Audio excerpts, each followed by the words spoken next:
তাহলে দ্রৌপদী অর্জুনকে যেই বলেছে ওই আমটা আমাকে পেটে দাও, তখন অর্জুন কি করেছে? গান্ডীব ধনু ধরে অর্জুন মেরেছে,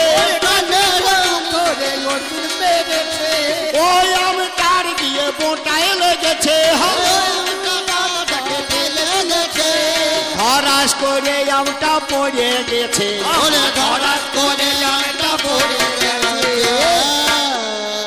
অর্জুন গান্ডীবে সৎ যোজনা করে যেই মেরে দিয়েছে, দ্রৌপদী চাইছে, বউ চাইছে, হ্যাঁ, আমটা যেই পড়ে গিয়েছে। এইবার এই সখা কৃষ্ণ তখন এসে নয়নে হেরিল, অন্তর্যামী গোবিন্দ আমার স্বামী চিকনে গেল। গোবিন্দ দেখছে অর্জুনের মনে এসেছে অহংকার, আমার অহংকার ভাঙা চাই। ভগবান শুধু ভক্তের অহংকারকে খায়, ভগবানের একটাই খাদ্য, ভক্তের যদি অহংকার হয় অহংকারের মাথাটাকে চিবিয়ে চিবিয়ে খায়। গোবিন্দ দেখছে অর্জুনের আমি সখা হলাম, কিন্তু আমাকে চিনতে পারে নাই অর্জুন, তাই একে শিক্ষাই আজকে দিলাম, অহংকারের নষ্ট করব, বিচার করা চাই। সম্মুখে হাজির হয়েছে ব্রজের সামরায়, বলছে অর্জুন কি কাজ করলে? তা বলছে কেন? আমার গুরুদেব ওই আমটা গোবিন্দ সেবা দেবে, তারপরে গুরুদেব আমার প্রসাদ ভক্ষণ করবে। তাহলে সর্বনাশ করলে অর্জুন গুরুদেব এসে অভিশাপ দেবে। এই কথা বলেছে মুকুন্দ মাধবে। করজোরে অর্জুন তখন পদতলে পড়ল, যুধিষ্ঠির ভীম নকুল সহদেব সবাই চলে এলো। বলছে সখা উপায় বলে দাও সখা, এখন আমাদের কি হবে? উপায় বলে দাও তুমি ব্রজের কেশবে। কৃষ্ণ বলছে যুধিষ্ঠিরকে উপায় একটাই আছে, আমি প্রকাশ করি সত্য কথা, আজ তোমাদের আছে একটা উপায় আছে। ওই যে কেশব কি উপায় আছে? তবে যে এই আমটা মোটা সোজা করে মাটিতে এখানে রাখো, যে তোমরা এখানে 5 জন আছো, 5 ভাই আর হচ্ছে গিয়ে দ্রৌপদী 6 জন, সবাই যদি নিজে নিজে মনের ইচ্ছা, মানে এক একজনের এক একটা ইচ্ছা থাকে, তো কে কেমন ভালোবাসে, কেউ বিড়ি খেতে ভালোবাসে, কেউ মদ খেতে ভালোবাসে, কেউ গান শুনতে ভালোবাসে, কেউ তবলা বাজাতে ভালোবাসে, কেউ হিজড়ের নাচ দেখতে ভালোবাসে, আবার কেউ একটা মেয়ে ছেড়ে আর একটা 25টা বিয়ে করতে ভালোবাসে। এক একজনের এক রকম নেশা।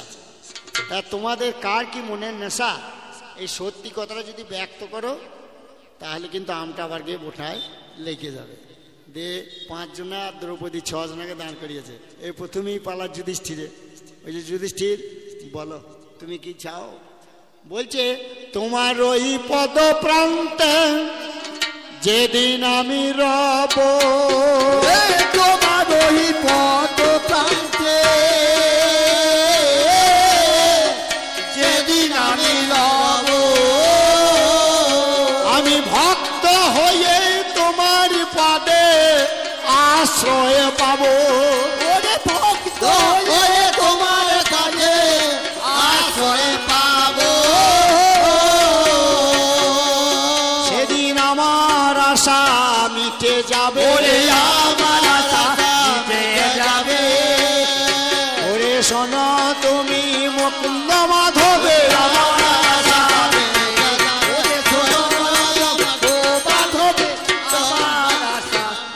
যেই বলেছে আর সরাত করে আম উঠে পড়েছে, সরাত করে আম উঠে পড়েছে, ওরে এক হাত উপরে আমটা রয়েছে, সরাত করে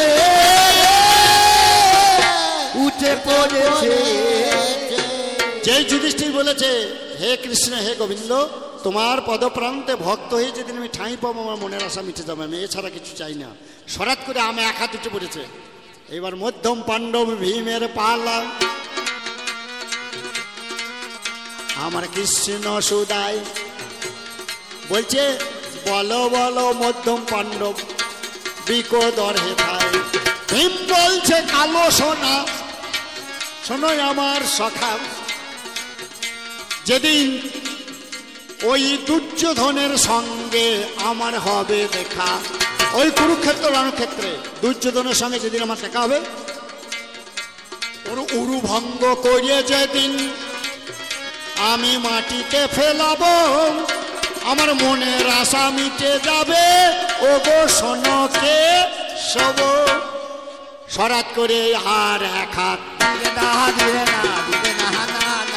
ওরে আম উঠে গেল রে, সত্য কথা মধ্যম পাণ্ডব প্রকাশ করে দিল রে।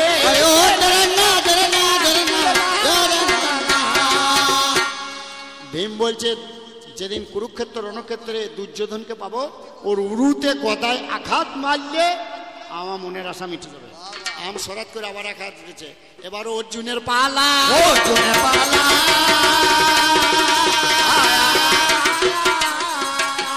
আমার হচ্ছে কথা বলাই অর্জুনের পালা।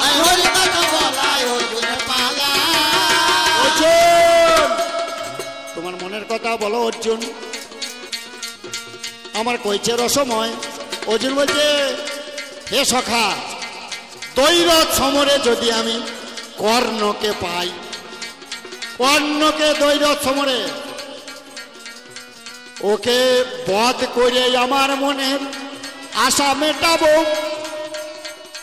ওগো আমার মনের কথা মুকুন্দ মাধব। আর সরাত করে আম তখন আর এক হাত উঠিল। এবার নকুল আর সহদেবের পালা পড়ে গেল। নকুল আর সহদেবকে বলছে তোমরা তোমাদের মনে কথা বলো, সবাই সত্যি কথা বলছে, আম উঠে বলছে এক হাত করে। নকুল বলছে ওগো সখা শোনো আমার ঠাই, আমার জ্যেষ্ঠ ভ্রাতা যুধিষ্ঠির যেদিন রাজা হবে হস্তিনা, যুধিষ্ঠির যেদিন রাজা হবে, নকুল আর সহদেব দুজনাতেই বলছে আমরা দুই ভাই দুই দিকেতে চামর ব্যঞ্জন করিব। চামরের বাতাস, নকুল একদিকে দাঁড়াবে, সহদেব একদিকে দাঁড়াবে। আমার দাদা যুধিষ্ঠিরকে সিংহাসনে পা তাস করিব, রাজ ভাতা হইয়ে মোদের মনের আশা মিটে যাবে। সত্য কথা বলি তোমায় মুকুন্দ মাধবে। এই বলে দুই ভাই যখন বলে দিল, আর সরাত সরাত করে আম আরো দু হাত উঠিল। এবার মোটার কাছে আর এক হাত বাকি আছে। হাই রে মরি হাই, এবার 6 নম্বর দ্রৌপদীর পালা পড়ে। 5 ভাই তাদের মনের কথা সত্যি কথা বলেছে, আম মোটার কাছে চলে গেছে, আর এক হাত বাকি আছে। এবার দ্রৌপদী পালা। দ্রৌপদী মুখে কিছু বলে না, মুখে কিছু বলে না, ওরে সত্যি কথা বলতে পারবে না।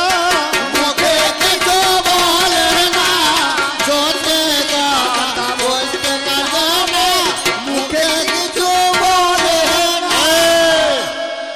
এই বাস্তব জগতে কিছু মনে করবেন না।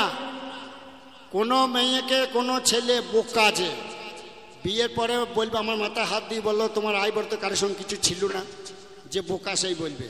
শোনো, ভিডিও ক্যাসেট করছো, মাইক বাজাইছো, কিন্তু বললো না যেন কোনদিন বৌমার মাথায় হাত দিয়ে বললো না যে আমার মাথায় হাত দিয়ে বলো দেখি যাই বলতো কারোর সঙ্গে কিছু ছিল না। হ্যাঁ গো, গায়ে গায়ে শ্বশুরবাড়ি করেছে।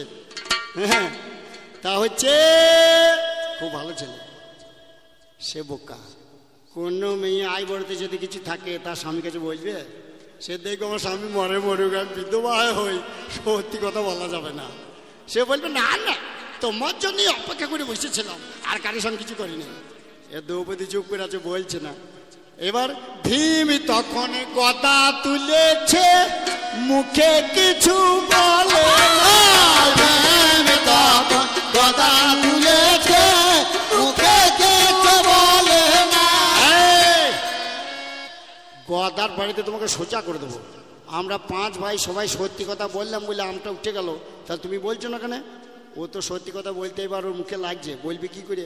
কারণ আমাকেও ভালোবাসে, মুখে কিছু বলে না।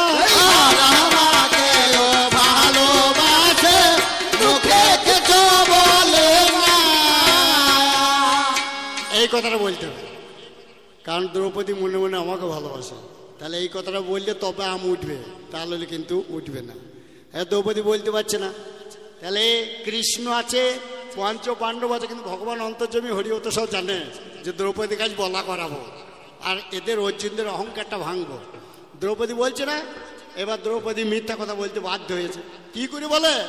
বলছে যুধিষ্ঠির দিন রাজা হবে, আমি ওর বাম পাশে সিংহাসনে বসিয়ে আমি রাজরানী হব, রাজরানী হব।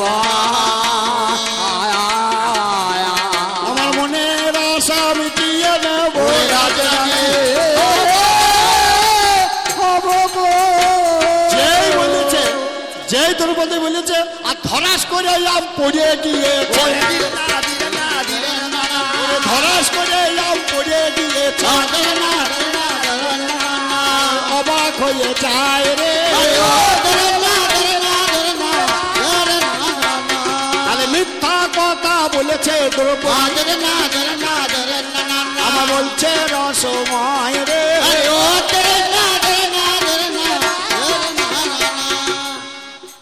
অর্জুন বলছে ছি ছি ছি ছি ছি, আমরা 5 ভাই সত্যি কথা বললাম, তুমি মিথ্যা কথা বললে, তাই আমটা পড়ে গেল। সত্যি কথা বলো হলো তোমাকে এখন সোজা করে দেবো। অর্জুনও বলছে মারবো, ভীমও বলছে মারবো। তাহলে দ্রৌপদী আর কি করে, বাধ্য হয়ে বলছে ওরে রঙ্গালয়ে যে তুমি কর্ণ দেখিলাম, মনে মনে তারে আমি ভালোবাসিলাম, তোমার কাছে গোবিন্দ আজ আমি জানালাম, তোমার সত্যি কথা আমি জানালাম। হে গোবিন্দ, যদি কর্ণকে আমার স্বামী রূপে পাই, আমার মনের আশা মিটে যাবে, মনের আশা মিটে যাবে। ওরে স্বরাজ করে আম মোটাই লেগেছে, মনের আশা মিটে যাবে গো। বলতে পারো অর্জুন, যদি ভদ্রলোকের বেটা হইতে, যদি ভদ্রলোক হইতে দ্রৌপদী